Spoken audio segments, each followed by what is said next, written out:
they can tell the difference between, let's say, glucose 6-phosphate and glucose 1-phosphate. There are geometric differences there. It can tell the difference between D-glucose and L-glucose, stereospecific differences like that. All this is molecular recognition. You've got the normal kinds of forces we've always talked about: hydrogen bonds, van der Waals, hydrophobic interactions, ion pairs. All those things are involved in molecular recognition. Docking the inhibitor or the substrate at sites that are really designed to interact specifically with the right geometrical shape and the right kind of weak interactions. This illustrates the point, but it's a bad representation of a binding site.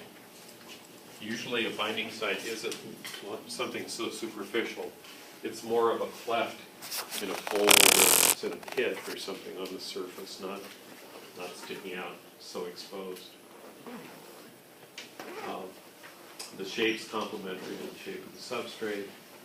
And inside the cleft, you've got these residues that like to interact chemically with the groups it's trying to attract.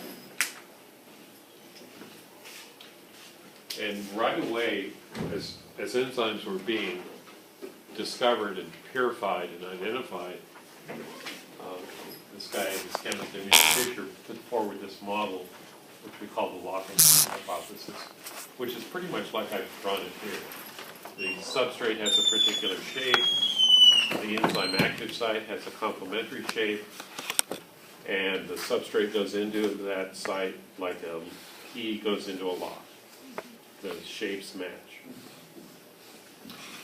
And it's got specificity, because only, as you know, only certain kinds of keys will go into certain kinds of locks. That was an analogy that was held onto for decades. It's a pretty good one.